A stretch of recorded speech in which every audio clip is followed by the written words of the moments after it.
She was caught in a hotel room with her ex after telling me she was at a work conference. Proof she's been lying for weeks. When I opened the door and saw them, everything in my body went weirdly quiet. I'd been ready to explode, rehearse some big speech in the elevator, heart pounding the whole way up. But actually seeing her, hair messy, socks on, sitting on the edge of a neatly made hotel bed with him standing way too close, just flipped some switch. She froze with one hand halfway to her face like she'd been about to tuck her hair behind her ear. He stepped back like a kid caught with his hand in the cookie jar. I remember noticing the stupidest details. The complimentary water bottles on the nightstand, the little card with "Welcome Conference Guests" in corporate font, his shoes kicked off by the armchair. She was the first one to speak. "What are you doing here?" Her voice cracked on the last word. She looked smaller. Not the confident, opinionated woman I've lived with for 3 years. Just someone busted. My hand was still on the door handle, fingers sweaty. "Funny," I said, trying to keep my voice level. "I was about to ask you that. Because you said you were at a networking dinner with your team. Unless he's in HR now, this doesn't look like a conference to me." It was a Wednesday night. We've been together for 5.5 years, living together for 4. I'm 32M, she's 30F. I'll call her Hannah, because using her real name while I type this makes me feel sick. We're both in pretty boring office jobs. I'm a project manager for a construction firm. She works in marketing for a big pharma company. This conference was supposed to be a 3-day thing in the city, not even interstate, just a different part of town. When she first told me about it, it sounded legit. Lots of workshops, presentations, brand alignment, bullshit. Her company does these things all the time. The thing is, if you'd asked me a month ago, I would have said cheating was something other people deal with. The dramatic couples. The ones breaking plates at 2 a.m. The ones who write the crazy stories I read on this sub while I eat my lunch. We argued about dishes and money and whose family we were spending Christmas with, but I honestly thought we were solid. Not perfect, but solid. Looking back now, I can see all the little cracks that were already there. It started with her phone. I know that sounds cliché, but it's honestly where it began. She'd always been on it a lot. Instagram, TikTok, the usual, but there was a shift around 2 months ago. It stopped being on the couch next to her and became glued to her hand. Face down on tables. Screen going dark the second I walked into a room. One night, I sat down on the sofa after cleaning up dinner and realized she'd been scrolling with her screen brightness, basically, at 5%. I joked, "You planning a heist or something? Why is it so dark?" She locked the screen immediately and laughed too loud. "My eyes hurt," she said. "Everyone at work says blue light is evil." It was one of those tiny moments you brush off. File under weird, but whatever. She still kissed me goodnight. Still watched our dumb shows. Still sent me memes throughout the day. Then her ex started popping up. His name is Liam. They dated from when she was 18 to 24, the serious first love era. I knew about him from the early days of our relationship. When we were in that phase of trading horror stories and past heartbreaks, she told me how he cheated on her, lied, disappeared, came back, rinse and repeat. She'd called him a walking red flag in skinny jeans. So when she came home from drinks with her old uni friends one Friday and casually dropped, "Oh, you remember Liam? He was actually there tonight." It wasn't as weird as I thought it would be. My stomach did that tiny twist thing. "Oh yeah," I said, trying to sound neutral. I was chopping onions, eyes already burning. "How's that mess?" She snorted. "Still a mess. He's working in sales now." Same stupid laugh. Still thinks he's funnier than he is. She shrugged and went to take off her earrings. Anyway, it was whatever. We didn't really talk. I told myself that was the end of it. It wasn't. Over the next few weeks, he started slipping into conversation more. Little comments at first. "Oh, Liam said his company might be at the same conference as us." Liam's girlfriend dumped him, apparently. Shocker. Liam messaged the group chat. He's still so dramatic. Every mention made that little twist in my gut a bit tighter, but I kept telling myself jealousy wasn't a good look. She was the one who told me he was trash. She was the one who'd said I was the first grown-up relationship she'd had. Then came the conference. She got the email about it about a month ago and brought her work laptop over to the couch to show me. "Look," she said, scrolling. 3 days of corporate buzzwords and stale pastries. I glanced at the schedule. It looked like a standard conference. Keynotes, breakout sessions, networking drinks. At least it's in a fancy hotel, I said, pointing at the logo. You'll get those tiny shampoo bottles you love. She laughed and leaned her head on my shoulder. You want me to bring you one back? Only if it smells like synergy and compliance, I said. She snorted, kissed my cheek, went back to her emails. Her behavior ramped up in the week leading up to it. She started caring way more about what she was packing than I'd ever seen for a work thing. Usually she'd throw in a couple of blouses and trousers and call it a day. This time there were dresses laid out on the bed, little tops I'd never seen her wear to the office. A new set of lingerie tags in the bin, which I noticed because I took the trash out. Big fashion show for the conference, I asked, trying to keep it light. She rolled her eyes, but there was a hint of a blush. Yes, because I'm going to be presenting Q2 metrics in a corset, she said. I just wanted some stuff that makes me feel confident. Fair, I said. You always look good anyway. She smiled at that, genuinely. You have to say that. It's in the boyfriend contract. Husband contract, I corrected. I signed the papers, remember? She laughed, kissed me, and that should have been the end of my overthinking. The trip itself was 3 days, Wednesday to Friday. The hotel was only about 40 minutes from our place, but her company was paying for everyone to stay there because the sessions ran late and started early. She left Wednesday midday, suitcase in tow, power suit on. Text me if you need anything, I said at the door. Try not to start any cults. She grinned. No promises, she said. Love you. She sent me a selfie from the hotel lobby when she checked in, her in front of a big banner with the conference name. It looked legit. She sent another photo of a branded notebook and pen on the bed. A shot of the buffet. We texted throughout the afternoon. She complained about the keynote speaker. I sent her a picture of the cat sitting in the laundry basket like it was a throne. Halfway through the day, she messaged, "Guess who's here upside down face?" I knew before she said it. Liam. Ding ding. His company's a sponsor. I stared at that for longer than I should have. How's that? Fine. We're adults. Plus I look amazing, and he peaked at 25, so LOL. I laughed when I read it, but something still sat heavy in my chest. That night, she texted around 7. Going to networking drinks. Might be late. Don't wait up. Around 10:30, I messaged. How's the schmoozing? No reply. At midnight. You alive? She responded at 12:20. Sorry, just got back to room. Exhausted. People are insane. We'll call you tomorrow. Love you, Red Heart. Pretty normal. I went to bed. Thursday was busier for her, apparently. I got a couple of short texts during the day, a blurry photo of the slide deck, a kill me, when someone asked a long question. But that night, nothing. No good night. No still up. Nothing until the morning when I woke up too. Phone died last night. Everyone dragged me to another bar after the official thing. I'm dead. Today is going to suck. It sounded like her. I believed it. I even joked back. So you were at a conference and not running away to join the circus. Good to know. She replied with a laughing emoji. That was that. Okay, so how did I end up at her hotel room door? 2 things happened. First, my friend Marco works at the same company as Liam, different department, same building. He doesn't know Hannah personally, but he knows of her. I hadn't told him she and Liam were at the same conference because I didn't want to be that guy asking his mates to spy for him. But Thursday afternoon, he sends me a screenshot. It's Liam's Insta story. A boomerang of clinking glasses at what looks like a hotel bar. There's a little tag of the conference name, and in the corner, if you squint, you can see Hannah's unmistakable hair and profile. She's laughing at something he's saying, their heads close together. Marco, isn't that your missus? Me. Yeah, she's at that conference. Marco, just thought you should know she and Liam seem pretty comfortable. Might be nothing, maybe I'm projecting, but he's been bragging about running into an old flame all week. My stomach dropped when I read that. I stared at it for a long time. I almost made excuses. They're just catching up. Everyone's drinking. Angles are weird. But that quiet voice in the back of my head that I'd been ignoring got louder. The second thing was her location. We don't stalk each other's locations as a matter of habit, but after she got stranded one time when her car battery died, we turned on Find My for emergencies. I couldn't even remember the last time I checked it.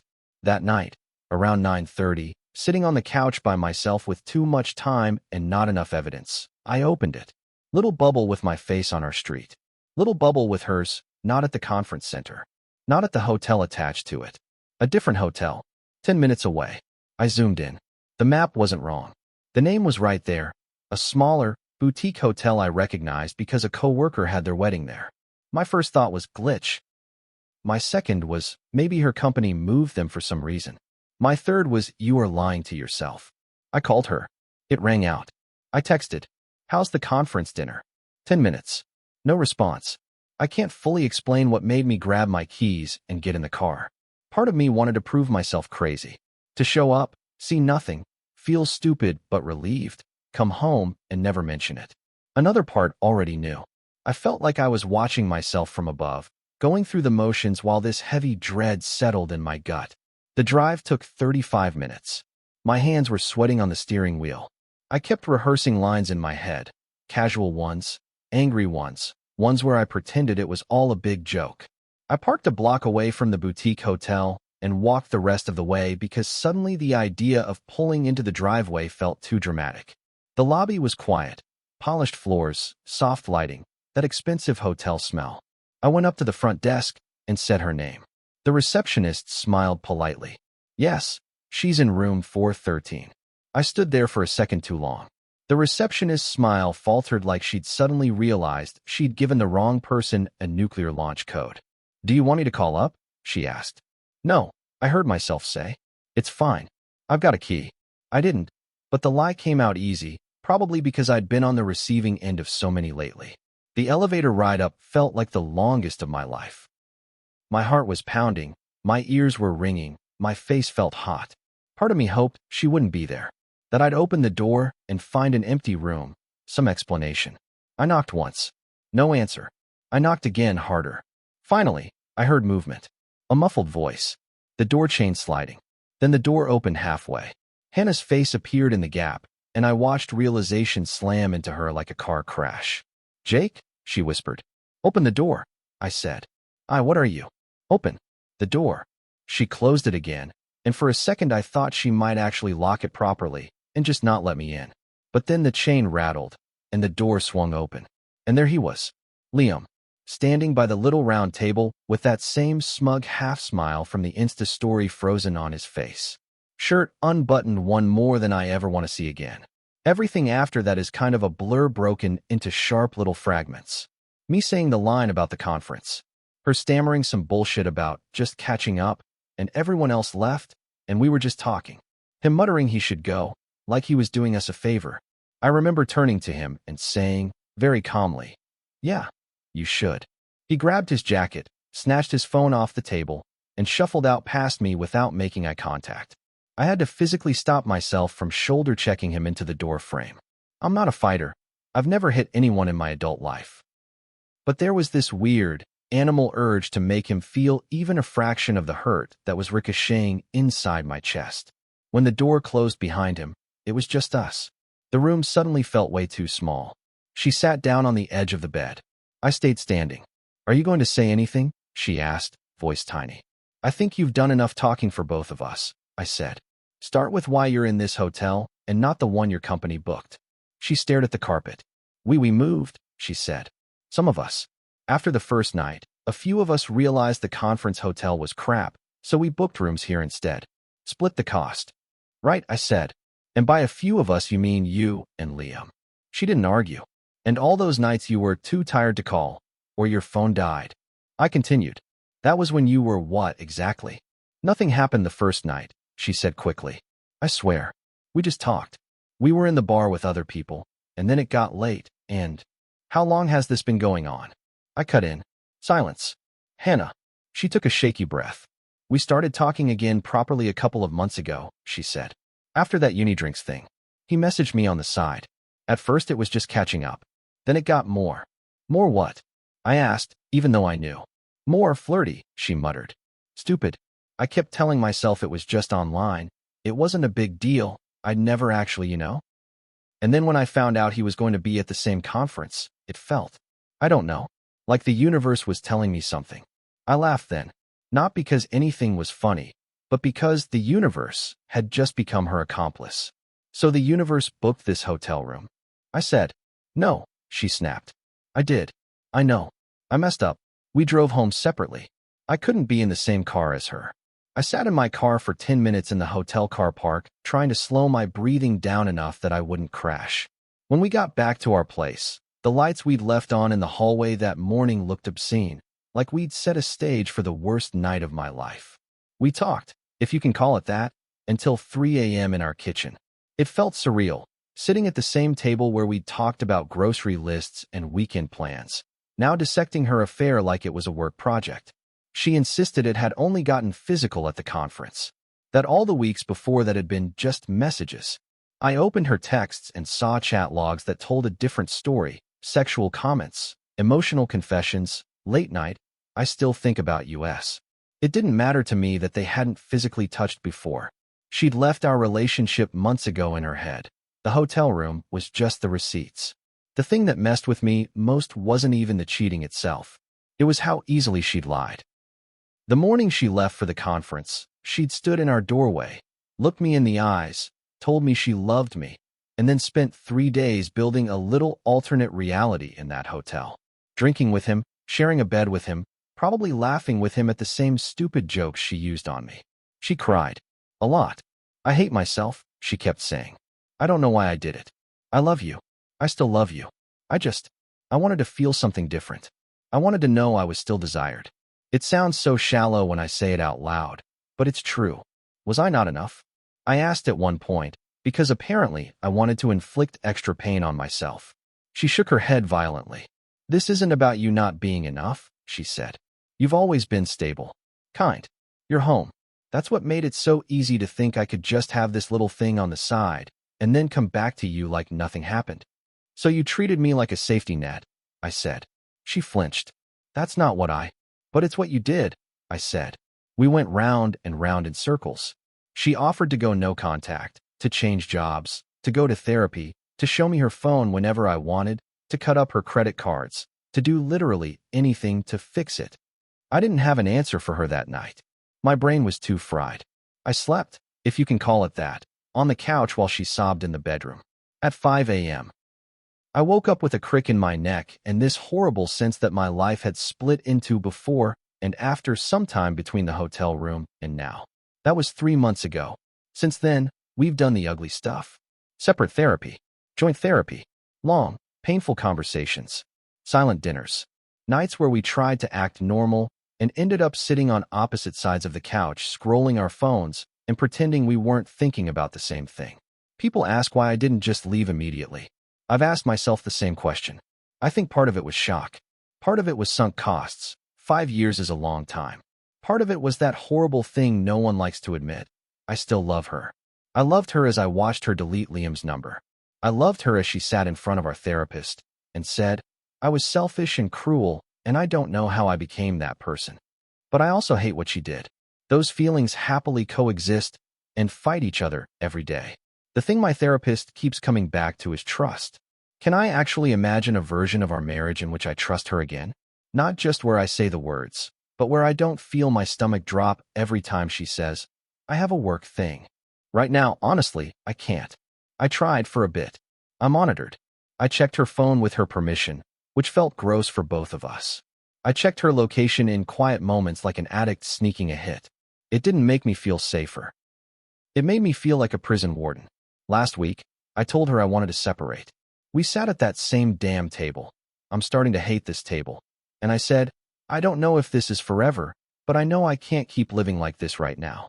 I'm either going to turn into someone I don't recognize, or I'm going to keep punishing you forever, and neither of those is fair. She cried again. So that's it. That's your decision. For now, I said. I think we both need space. You need to figure out why you blew up your own life. I need to remember what it feels like to live without constantly waiting for the next lie. I'm staying with a friend for the time being. I brought a duffel bag of clothes, my work laptop, and the stupid mug she got me that says, World's Okayest Husband, because apparently trauma makes you sentimental.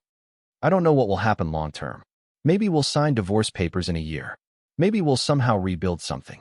I'm not betting on that, but I'm also trying not to make big decisions while my head's still on fire. What I do know is this. If you're reading this and your gut has been screaming at you, don't gaslight yourself. I almost talked myself out of going to that hotel.